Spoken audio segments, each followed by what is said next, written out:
میرے عزیزو، اس اسلام کو ہم تک پہنچانے کے لیے جن مجاہدین نے اپنے مجاہدانہ کارنامے نمایاں انجام دیے، ان کی ایک بڑی لمبی فہرست ہے، طویل فہرست ہے۔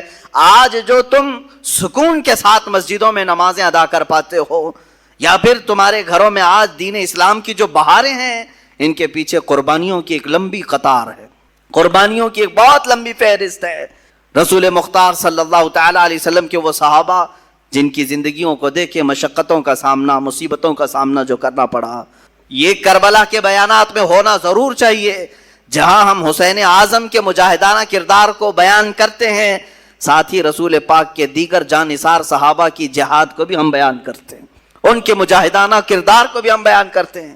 اس کی وجہ یہ ہے کہ میرے عزیزو، صحابہ اکرام اور اہل بیت ہمارے لیے دونوں ہی عظمت کے حامل ہیں، اور ان دونوں کے ساتھ ہی ہم جنت کے طلبگار ہیں۔ میرے آقا صلی اللہ تعالی علیہ وسلم کے یہ چند صحابہ جن کے کردار کے متعلق میں عرض کر رہا ہوں۔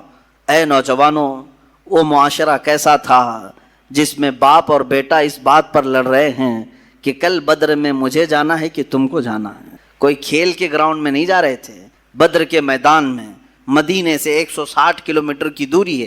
باپ اور بیٹا رات کے وقت گھر میں لڑائی کر رہے ہیں اس بارے میں۔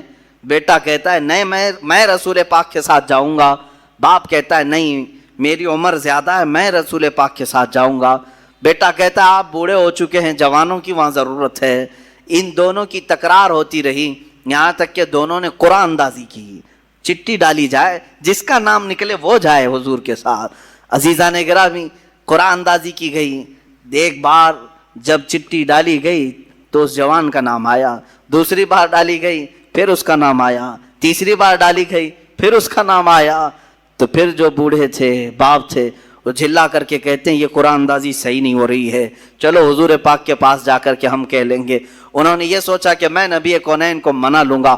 حضور پاک صلی اللہ تعالی علیہ وسلم کے پاس آئے، کہا آقا کل آپ جو جا رہے ہیں، بیٹے اور میرے درمیان یہ تکرار چل رہی ہے۔ بیٹے نے کہا آقا ہم نے گھر میں قرآن اندازی بھی کی، ابا اس قرآن کو مانتے نہیں ہیں، اس قرآن اندازی کو نہیں تسلیم کر رہے ہیں۔ یا رسول اللہ آپ فیصلہ فرما دیں۔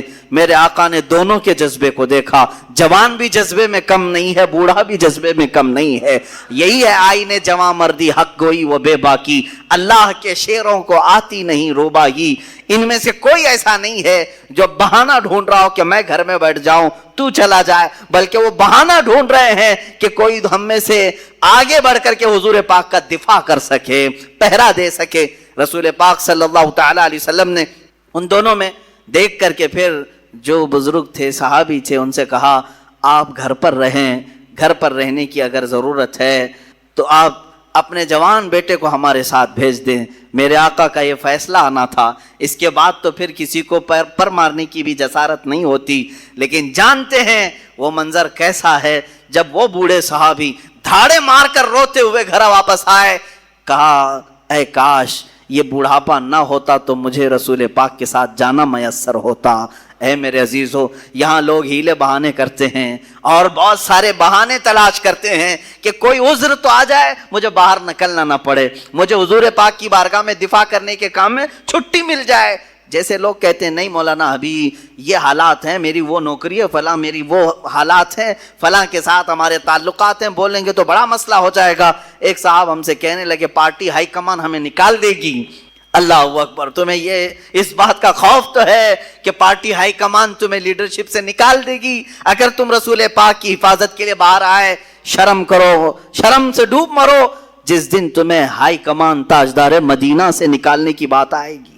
حضور پاک صلی اللہ تعالی علیہ وسلم، تم جس کو ہائی کمان کہتے ہو سکتا ہے کوئی ساڑی دھوتی والے ہوں، الحمدللہ ہمارے ہائی کمان تو تاجدار مدینہ صلی اللہ علیہ وسلم۔ یہ منظر بھی دیکھا ہے، اس نوجوان بچے نے وہاں سے بھاگ کر کے مرہم پٹی نہیں کی، وہ لٹکتا ہوا ہاتھ ویسے ہی چھوڑا، تلوار دوسرے ہاتھ میں اٹھا لی، دوسرے ہاتھ میں تلوار اٹھائی۔ میاں انگلی کٹ جائے برداشت سے باہر ہوتا ہے، مونڈھے سے ہاتھ کٹ گیا ہے۔ اس کے بعد منظر یہ بھی دیکھا گیا، اس بچے نے اپنے ہاتھ کو پیر میں دبا کر کھینچ کے نکال دیا، جو چمڑی سے لگا ہوا تھا بغل کی، نکال کر پھینک دیا۔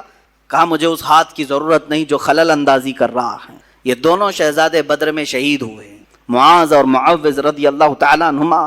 ہزاروں لاکھوں سلام ان شہزادوں پر، ہماری زندگیاں تمام ہو گئی مگر ہم ان کے قدموں کے ناخنوں تک بھی نہیں پہنچ سکتے، ان کے قدموں کی دھول تک بھی کوئی نہیں پہنچ سکتا، جنہوں نے مصطفیٰ کریم صلی اللہ تعالی علیہ وسلم کی عزت کی حفاظت کے لیے، اسلام کی سربلندی کے لیے، حق کے علل اعلان بیان کے لیے اپنی زندگیاں وار دیں اللہ کی بارگاہ میں۔ عزیزان گرامی وقار، آؤ اسی طرح زندگی کا وہ لمحہ بھی دیکھیں جو سیدنا حنظلہ رضی اللہ تعالیٰ عنہ کو ملا۔ آج رات شادی ہوئی ہے، دلہن سہاگ رات میں ہے، لیکن باہر اعلان ہوا، اس نوجوان نے شادی کی رات ہی اپنی بیوی سے کہا مجھے جانا ہوگا، اس لیے کہ نبی کونین صلی اللہ علیہ وسلم کی طرف سے بلاوا آیا ہے، حضور کی عزت پر کافروں نے، دشمنوں نے حملہ کیا، مجھے جانا ہوگا۔ بیوی نے رخصت کیا، خوشی خوشی رخصت کیا، ہاتھوں اور پیروں میں بیڑیاں نہیں ڈالی کہ کہاں جا رہے ہیں آج کی دلہنوں میں چھوڑ کر، ولیمہ بھی نہیں ہوا، نہیں، دلہن نے خوشی خوشی رخصت کیا۔ وہ حنظلہ بھی آئے میدان احد میں اور دوسرے دن جام شہادت بھی نوش کیا، واپس نہیں آ سکے، واپس نہیں آ سکے۔ کون ہے ہم میں سے جو یہ قربانیاں پیش کر سکتا ہے؟ اے نوجوانوں، باتیں کرنا بہت آسان ہے، لوگوں کے درمیان جواں مردی کی باتیں پیش کرنا یہ بہت آسان ہے، عملی میدان میں اتر آنا یہ بہت کمال کی بات ہے۔ اللہ تعالیٰ جس سے چاہے کام لے لے۔ وہ صحابہ کے کردار ہم کیوں بیان کرتے ہیں؟ اس لیے بیان کرتے ہیں کہ تمہارے اندر سے بزدلی دور ہو جائے، خوف نکل جائے۔ تم جن چیزوں کو لے کر کے ڈرتے رہتے ہو، میرا کیا ہوگا، میرے بچوں کا کیا ہوگا، میرے گھر کا کیا ہوگا، کون ان کو دیکھے گا، میں اگر کہیں چلا گیا، مجھے اگر بند کر دیا، ظالموں نے مار دیا، یہ سوچ خالی تمہاری ہی ہے۔ ان صحابہ کو کبھی ایسا سوچنے میں نہیں ملا؟ کیا ان کی بیویاں نہیں تھی، ان کے بچے نہیں تھے؟ ان مجاہدین اسلام کا کوئی تھا ہی نہیں، وہ جو اس طرح سے حضور پاک کے لیے نکل پڑتے تھے۔ اے نوجوانوں، ان کی بھی خاندان تھے، ان کی بھی جائیدادیں تھیں، ان کے بھی مال پراپرٹی تھے۔ سیدنا عثمان ابن عفان رضی اللہ تعالیٰ عنہ کے کتنے بڑے کاروبار تھے، کتنے بڑے پراپرٹیاں تھیں، لیکن مجھے یہ بتاؤ ان صحابہ کی پراپرٹیاں، جائیداد، مال، دولت، اولاد، باغیچے کبھی بھی حضور کے اور ان کے درمیان حائل نہیں ہو سکی، کبھی بھی آڑ نہیں بن سکی۔ فرق صرف یہی ہے کہ آج ہر چیز ہمارے سامنے آڑ بن جاتی ہے، آڑ بن گئی، مائیں آڑ بنتی ہیں، باپ آڑ بن جاتا ہے۔ اگر کوئی جوان اٹھتا بھی ہے، حق بولنے کی بات کرتا ہے، تو اس کے گھر والے ہی سب سے پہلے اس کے ہاتھ پیر میں ہاتھ باندھ دیتے ہیں، حالات خراب ہیں، تو کہاں جا رہا ہے، مولانا بولتے رہتے ہیں، ان کا کیا ہوتا ہے، تو مر جائے گا، یہی سب تو باتیں آتی ہیں۔ یہ بزدلی جو آج گھروں میں سکھائی جا رہی ہے، جن ماؤں نے اور جن بہنوں نے اپنے بھائیوں کو اس طرح کی باتیں سکھائی، مت جاؤ ان کی باتوں پر، یہ جوش کی باتیں کرتے ہیں، میدان میں لے جا کر کے مار ڈالیں گے، وہ خود تو زیب رہیں گے، تم اندر چلے جاؤ گے، مارے جاؤ گے۔ ٹھیک ہے تم اس طرح تربیت کر لینا، لیکن ایک وقت آئے گا جب تمہاری عزت پر حملہ ہوگا، تب بھی یہ جوان باہر نہیں آ سکے گا، نہیں کھڑا ہوگا۔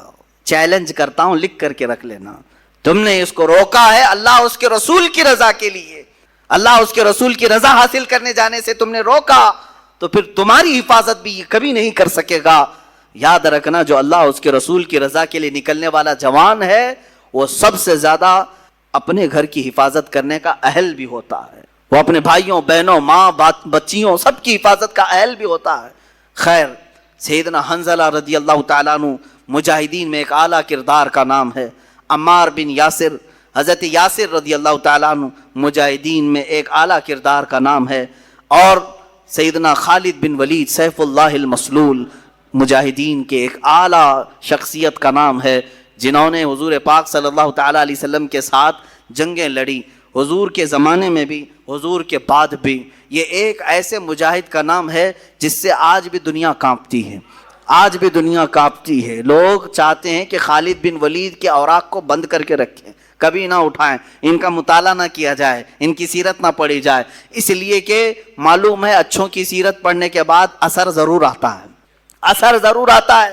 خالد بن ولید رضی اللہ تعالیٰ عنہ وہ مجاہد صحابی جن کو اللہ کے رسول نے سیف اللہ کہا ہے، یہ اللہ کی لٹکتی ہوئی تلوار ہے۔ انہوں نے اپنی زندگی میں 125 جنگوں میں شرکت کی، 125 جنگوں میں شرکت کی، اور آپ کو ایک بات بتاؤں، 125 میں سے ایک میں بھی شکست نہیں کھائی، ایک میں بھی شکست نہیں کھائی۔ یہ آپ کو خاصہ تھا، آپ کی اسپیشلٹی۔ آج اور ایک میں بتا دوں آپ کو، اللہ تعالیٰ نے جو آپ کو خصوصی انعام دیا سارے صحابہ میں، خالد بن ولید کو 125 جنگوں میں شریک ہوئے اور ساری 125 میں فتح یابی ملی، ایک میں بھی شکست نہیں۔ دوسری خصوصیت آپ کی یہ ہے، دوسری خصوصیت خالد بن ولید رضی اللہ تعالیٰ عنہ جن علاقوں کو فتح کیے 125 جنگوں میں، جن علاقوں کو فتح کیے، آج تک وہ علاقے کبھی کافروں کے ہاتھ میں نہیں گئے، صرف ان کی خصوصیت ہے۔ بعض علاقے ایسے ہیں جن کو مجاہدین نے فتح کیا، 100 سال 200 سال کے بعد پھر دوسروں نے ان پر قبضہ کر لیا ہے، ایسے کچھ حالات ہوئے ہیں۔ اور کچھ مقامات ایسے ہیں کہ جیسے مثال کے طور پر ترکی میں کئی مرتبہ ایسے حالات آئے، مصر میں ایسے حالات آئے، اور افریقہ میں کئی مرتبہ ایسے حالات آئے کہ جہاں مجاہدین اسلام نے ان کو فتح کر کے اسلام میں داخل تو کیا، حالات زمانہ کے بعد جیسے بغداد میں ہوا، پھر دوسروں کا قبضہ ہوا، پھر اسلام آیا، ایسا چلتا رہا۔ لیکن سیدنا خالد بن ولید نے اپنی زندگی میں جن علاقوں کو فتح کیا، اللہ نے وہ انعام آپ کو رکھا ہے۔ آج 1400 سال گزر جانے کے بعد بھی وہ علاقہ کبھی کافروں کے ہاتھ میں نہیں گیا، کبھی نہیں گئے، یہ آپ کی خصوصیت ہے سیدنا خالد بن ولید رضی اللہ تعالیٰ عنہ۔ اب ایک بات یہ بھی میں بتا دوں، وہ لڑتے تھے شہادت کے جذبے میں، ہمیشہ شہادت کے شوق میں لڑتے تھے، شہادت کبھی نہیں ملی، آپ شہید نہیں ہوئے۔ ایک بات یہ بھی، سب سے زیادہ جنگیں لڑنے والے، سب سے زیادہ فتح کرنے والے، سب سے زیادہ سپہ سالاری کرنے والے شہید نہیں ہوئے، شہید نہیں ہوئے۔ حضرت خالد فرماتے ہیں میرے جسم میں، پورے جسم میں ایک بالشت جگہ بھی باقی نہیں جہاں تیر نہ لگا ہو، جہاں نیزے نہ لگے ہوں، تیر آئے ہیں، نیزے لگے ہیں، چاقو لگی ہے، پورے جسم کی بات حضرت خالد فرماتے ہیں ایک بالشت جگہ بھی باقی نہیں ہے کہ جس میں تیر نہ لگا ہو، پورے حصے میں تیر لگے ہوئے ہیں، پورے بدن میں۔ حضرت خالد فرماتے ہیں ہر تیر کے بعد میری تمنا ہوتی کہ میں جام شہادت نوش کروں، لیکن نہیں، جب آپ کی آخری عمر ہوئی اور آپ بستر پر آرام فرماتے، موت کے آثار نظر آئے، بستر پر موت آ رہی ہے، آپ اپنے گھر میں انتقال کیے، کسی جنگ میں نہیں۔ اس وقت حضرت خالد بن ولید نے کہا تھا دنیا کو میسج دے دو، دنیا کو سنا دو، جو لوگ ڈرتے ہیں جہاد سے، اگر جہاد میں ہی موت آنی ہوتی تو خالد بن ولید سب سے پہلے چلا جاتا۔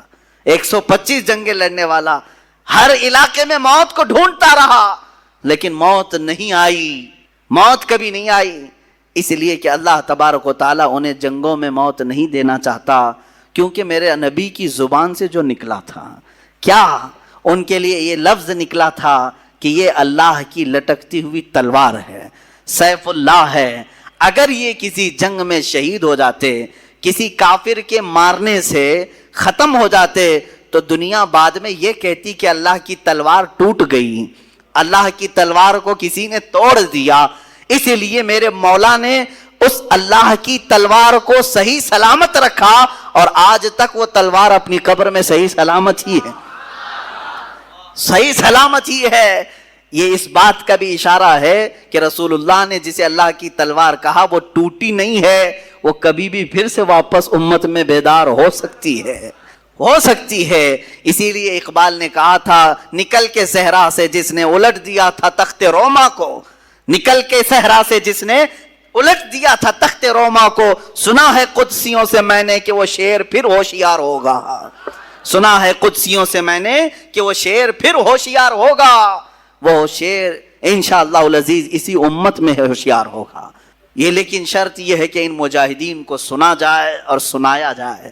سیدنا خالد بن ولید رضی اللہ تعالیٰ عنہ، میں مختصر چل رہا ہوں، باقی جوانوں کی ذمہ داری ہے کہ وہ پھر اپنے مطالعے کو وسیع کریں اور ان کو سرچ کریں اور پڑھیں، کتابوں میں ان کو نکالیں، ان صحابہ کو۔ صحابہ اکرام رضوان اللہ تعالیٰ علیہ مجمعین میں حضرت مصعب بن عمیر رضی اللہ تعالیٰ عنہ سفیر اسلام ہیں۔ سفیر اسلام کس کو کہتے ہیں؟ ایمبیسیڈر حضور پاک صلی اللہ تعالیٰ علیہ وسلم کے۔ حضرت جعفر طیار رضی اللہ تعالیٰ عنہ سفیر اسلام ہیں، حضور صلی اللہ تعالیٰ علیہ وسلم کے پاس سے خط لے کر کے جاتے تھے۔ کہاں جاتے تھے؟ کہاں جاتے تھے؟ چوک میں، محلے میں کھڑے ہو کر درس دینے کے لیے نہیں، وہ صحابہ لے کر سیدھے بادشاہوں کے تخت کے سامنے کھڑے ہوتے، بڑے بڑے جو بادشاہ تھے، یہ صحابہ کہاں کہاں گئے؟ مصر کے بادشاہ کے پاس گئے، روم کے بادشاہ کے پاس، ایران کے بادشاہ کے پاس، یہ سب خطوط لے کر، بحرین کے بادشاہ کے پاس، جتنے اس وقت بادشاہ تھے یہ صحابہ یا تو اکیلے ہوتے یا دو لوگ ہوتے، سیدھے صرف دو لوگ ہوتے۔ میرے آقا صلی اللہ علیہ وسلم کا لیٹر خط لے کر کے جاتے اور بادشاہ کے پاس کھول کر کے پڑھتے، کیا کہتے اس میں؟ ایسا نہیں کہ آپ کی اقبال بلند ہو، آپ کی سلطنت بڑی ہے، آپ کی رعایا ایسے ہیں، نہیں، بلکہ سیدھے کہتے بسم اللہ الرحمن الرحیم، اللہ کے نام سے شروع جو نہایت مہربان رحمت والا، میں محمد صلی اللہ تعالیٰ علیہ وسلم کی طرف سے سفیر بن کر کے آیا ہوں، اے بادشاہ میں تجھے دعوت دیتا ہوں کہ تو اسلام قبول کر لے، اور اسلم تسلم یہ کہتے تھے۔ حضور کے اکثر خطوں میں یہ لکھا جاتا تھا اسلم تسلم، اسلام لاؤ امن پا جاؤ گے۔ یہ کس سے کہہ رہے ہوتے؟ وہ اپنے قیدیوں سے نہیں، ملک کے بادشاہ سے۔ بادشاہ غور سے سنتا بھی تھا، بادشاہ غور سے سنتا بھی تھا۔ ان دو صحابہ کا رعب کیسا تھا جو تخت کے سامنے کھڑے ہو کر کے بلند و بالا اعلاناً کہتے۔ کئی مواقع ایسے آئے جن بادشاہوں کے سامنے جھک کر جانے کی عادت رہی ہے، رواج رہا ہے، وہاں وزیروں نے کہا کہ نہیں یہاں سجدہ کر کے جانا ہے، یہ صحابہ اڑ گئے، کہا کہ ہم سجدہ تو صرف اپنے خالق کو کرتے ہیں، ہم تو اپنے نبی محمد صلی اللہ علیہ وسلم کو سجدہ نہیں کرتے، اس بادشاہ کو کیا کریں گے؟ وہ جا کر کے پیغام دیتے بادشاہ کو کہ یہ لوگ کہہ رہے ہیں کہ سجدہ کر کے نہیں آئیں گے، جھک کر نہیں آئیں گے۔ بادشاہ کہتا جیسے آئے ویسے ہی آنے دو، کیا پیغام لائے ہیں؟ کیونکہ عرب میں جو بات پھیلی تھی ہر ایک کو تجسس تھا، ایکسائٹڈ تھا کہ کیا میسج آیا ہوگا پتہ نہیں۔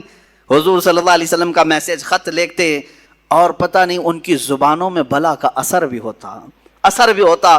شاہ مقوقس کو کے دربار میں، مصر کے دربار میں، بادشاہوں کے دربار میں یہ دو صحابہ ہیں جو قاصد بن کر کے گئے، اور کئی بادشاہ ہیں اسی وقت اسلام قبول کی۔ بادشاہ کی بات کر رہا ہوں، نجاشی کے دربار میں، نجاشی ایتھوپیا کا بادشاہ، شاہ حبشہ جس کو حبشہ کہتے ہیں، وہ آج کے زمانے میں اس کو ایتھوپیا کہتے ہیں۔ حضرت جعفر طیار کھڑے ہوئے جبکہ ان کے مخالفت میں ابو سفیان مکہ سے آئے ہوئے تھے کافروں کی طرف سے، ان کے بارے میں بولنے کے لیے کہ ان کو پناہ مت دو۔ نجاشی نے کھڑا کیا، کہا کیا تم پیغام لے کر کے آؤ، سناؤ ذرا۔ حضرت جعفر طیار طٰہٰ کی آیتیں پڑھنے لگ گئے۔ طٰہٰ ما انزلنا علیک القرآن لتشقیٰ الا تذکرۃ لمن یخشیٰ۔ وہ عرب لوگ تھے اور نجاشی عربی جانتا تھا۔ جب اس نے قرآن کی آیتیں سنی تو کہا اور کچھ پڑھو، اتنا پڑھایا کہ وہ اپنے کرسی پر ہی جھومنے لگا۔ اس کے بعد وہ عیسائی بادشاہ تھا، سارے لوگوں کے درمیان کھڑا ہو کر اپنی کرسی سے نیچے اتر آیا اور کہا، اس کے تاریخی الفاظ ہیں کہ جس کا پیغام لے کر کے تم یہاں آئے ہو، سچ بتاؤں میں گواہی دیتا ہوں وہ اللہ کے رسول ہیں، ان کا ہی یہ کلام ہو سکتا ہے، کسی رسول کا ہی یہ کلام ہوگا، وہ اللہ کے رسول ہیں۔ اور نجاشی نے جو تاریخی جملہ کہا تھا، کہا اللہ کی قسم اگر وہ یہاں ہوتے میں ان کے قدموں کو دھو کر پانی خود پی لیا کرتا۔ لیکن میرے عزیزوں، یہ کردار کس کا تھا؟ ان بادشاہوں کے تخت تک جا کر کے بھی اسلام کی دعوت دینا، یہ وہ صحابہ تھے جن کا مجاہدانہ کردار تو دیکھیں۔ یہاں لوگ ابھی ڈر کے مارے چھپاتے ہیں، کہتے ہیں نہیں حالات اچھے نہیں، نہ بولیں، ان تمام لوگوں کو برا لگتا ہے۔ کس کو برا لگتا ہے؟ سارے لوگ اپنے اپنے دین کی بات کر سکتے ہیں اس دنیا میں، تو ہم کیوں اپنے دین کی بات نہیں کر سکتے؟ جو دین اللہ کو پسند ہے، جو دین اللہ کا مختار ہے، اس دین کے بارے میں ہم کیوں نہیں بات کر سکتے؟ ہر ایک کو آج اختیار ہے۔ آپ نہیں دیکھ رہے آج جو پروپیگنڈا پھیلایا گیا ہے، کوئی ایک مسلمان تبلیغ کرے اور دوسروں کو اسلام کی اچھائیاں بتائے اور وہ اسلام میں آئیں تو یہ آتنکوادی ہے، باہر سے اس کو فنڈنگ آتی تھی اور یہ دھرم پریورتن کرواتا تھا، اور یہ خود پنڈت آگ کی ہون کروا کر کے کچھ غریب مسلمانوں کو آدھار کارڈ اور الیکشن کارڈ کے نام پر دھرم پریورتن کریں تو کوئی مسئلہ نہیں۔ یہ دغلی باتیں آج ہمیں یہاں دیکھنے کو جو مل رہی ہیں، اس کی وجہ یہی ہے جس کو میں بار بار کہتا ہوں، تم اپنی اگر ذمہ داری چھوڑو گے تو یہ دوسرے کتے اس ذمہ داری کی طرف آنے لگ جائیں گے۔ تم اپنی ذمہ داری کیا چھوڑے ہو؟ جس کو میں کہتا ہوں دیوار کیا گری میرے خستہ مکان کی، لوگوں نے آنے جانے کا رستہ بنا لیا ہے۔ آج جو تبلیغ ایمان والوں کا حصہ تھی، جو ہم بڑھ چڑھ کر کے لوگوں کے درمیان میرے آقا کے اخلاق کریمانہ بتاتے تھے، وہ آج تقریباً لوگوں نے بیان کرنا اور بتانا چھوڑ دیا. بیان کرنے کا مطلب صرف ممبر سے نہیں ہے, تمہارے اعمال تمہارے اخلاق سے بھی ہے. ہر آدمی حضور پاک کی سنتوں کو اپنے اعمال سے بھی بیان کر سکتا. صرف تمہارے کردار ایسے ہوں جسے دیکھ کر کے لوگ سمجھ لیں کہ یہ جھوٹوں کی جماعت نہیں ہو سکتی, یہ اللہ کے رسول کے سچے غلاموں کی جماعت ہے. عزیزان گرامی وقار, یہ صحابہ کرام رضوان اللہ تعالی علیہ مجمعین جنہوں نے بادشاہوں تک بھی پہنچایا اسلام کے اس عظیم میسج کو, اور جنگلوں میں گئے. بربر ایک قوم کا نام ہے, جانتے ہوں گے. جب کسی کے اوپر بہت زیادہ سختی کی جاتی ہے نا تو کہتے ہیں کہ ظلم و بربریت کا ننگا ناچ ناچ رہا. بربریت کیا ہے؟ بربریت دوسری زبانوں میں بھی بربرتا بھی کہتے ہیں, یعنی بہت زیادہ کسی کے اوپر تشدد کیا جائے تو بربر کہا جاتا ہے. بربر ایک قوم کا نام ہے, جنگلوں میں رہنے والی بہت سخت قسم کی قوم تھی, تشدد کرنے والی قوم تھی. وہ اکثر باہر سے آنے والے انسانوں کو مار ڈالتے تھے. جنگلوں میں, افریقہ کے جنگلوں میں رہنے والی ایک قوم, بربر قوم, جس کا سامنا کوئی نہیں کرنا چاہتا. نہ ان کو انسانوں کی طرح جینے میں کوئی لطف تھا, نہ مال کماتے تھے, نہ مطلب گھر بناتے ہیں جنگلوں میں, اسی طرح پتوں کی زندگی گزارتے ہیں, شکار کرتے کھاتے ہیں. اور وہ پکارتی رہ گئیں, لیکن گنڈوں نے انہیں گرفتار کیا, پکڑ لیا. اب ان عورتوں نے کہا صرف اتنی آواز سے کہ کوئی ہے جو ہماری آواز عرب تک پہنچائے. اس وقت حجاج بن یوسف گورنر تھا. کچھ تجارت کرنے والے جو عرب سے آئے ہوئے تھے انہوں نے آواز سنی, واپس جا کر کے گورنر کے پاس یہ بات بتا رہے تھے کہ ہم سندھ کے علاقے سے آئے, وہاں کے ایک راجا نے چند عورتوں کو, اس کے گنڈوں نے چند عورتوں کو گرفتار کیا, وہ پکار رہی تھی کوئی ہے. گورنر کے سامنے یہ تاجر اپنا واقعہ بیان کر رہے تھے, وہیں سامنے سے ایک جوان شہزادہ گزر رہا تھا, صرف 18 سال کی عمر تھی, محمد بن قاسم. کھڑا ہو گیا, واقعہ سنا. عرب میں رہنے والا شہزادہ محمد بن قاسم, صرف 18 سال کی عمر ہے. وہیں رک گیا, اور گورنر چونکہ اس کا چچا لگتا تھا, اس نے کہا چچا میں جانے کے لیے تیار ہوں. اور وہیں سے پکارا زور سے, لبیک یا اختی, اے میری بہن تیرا بھائی حاضر ہوگا. جو سندھ سے تو نے آواز اٹھائی میں حاضر ہوتا ہوں. 10,000 کا لشکر لے کر سب سے پہلے ہندوستان میں آنے والا محمد بن قاسم ہے. سندھ کے علاقے میں آئے. میرے عزیزوں, لوٹ مار کرنے نہیں آئے تھے, مال لوٹ کر لے جانے نہیں آئے.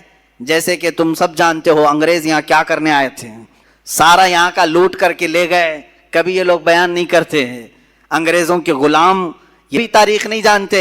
200 سال انگریز لوٹتے رہے, کھاتے رہے, سب انگلینڈ پہنچاتے رہے. اس کے باوجود ان کو صرف خلجی نظر آتا ہے, ان کو اورنگزیب نظر آتا ہے. ارے میاں وہ آئے, یہاں بنائے, اور یہیں دفن بھی ہوئے, یہیں دفن بھی ہوئے. ایک اور بات میں بتاؤں آپ کو, یہ بار بار یہ کہتے ہیں باہر سے آئے ہوئے بادشاہ تھے لوگ, باہر سے آئے ہوئے بادشاہ تھے. مجھے یہ بات سمجھ میں نہیں آتی, باہر سے کیسے ہوئے, باہر سے کیسے ہوئے.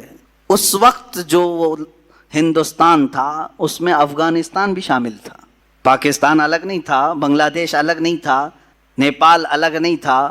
افغانستان کا بھی اکثر حصہ اس وقت ہندوستان میں شامل تھا. ہند اتنا بڑا تھا, اور یہ جتنے بادشاہ حکومت کیے ان میں سے اکثر کا تعلق اسی افغان سے ہے. یہ باہر سے کہاں سے آئے؟ اس وقت جو اکھنڈ بھارت تھا اسی کے تھے. بہرحال اب پٹی پڑھانے کے لیے, لوگوں کے لیے بیوقوف بنانے کے لیے ان کے پاس بہت سارے طریقے ہیں.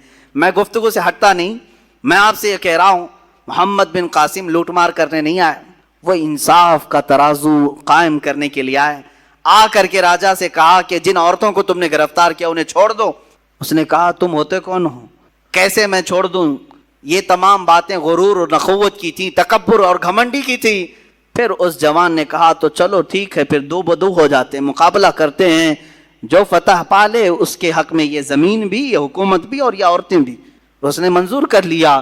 اسے معلوم نہیں تھا پہلی مرتبہ وہ جوان شیر سے اس کا مقابلہ ہو رہا تھا. 3 دن سے زیادہ لڑائی چل نہیں سکی, سارے فوجی مارے گئے, اور وہ راجہ گرفتار ہوا محمد بن قاسم کے ہاتھ میں. میں یہ پوچھنا چاہتا ہوں میرے عزیزو, 18 سال کی جوانی میں وہ طاقت کہاں سے آئی تھی؟ وہ طاقت کہاں سے آئی تھی جو عرب کی سرزمین سے سنگلاخ سفر طے کر کے آیا, پہاڑوں کا سفر, دریاؤں کا سفر, اور پتھریلے راستوں کا سفر طے کر کے آیا, اور پھر ان عورتوں کو آزاد کرایا, اور لوگوں سے کہا جس کا دل چاہے وہ اسلام قبول کرے، جس کا دل چاہے وہ اپنے مذہب پر رہے۔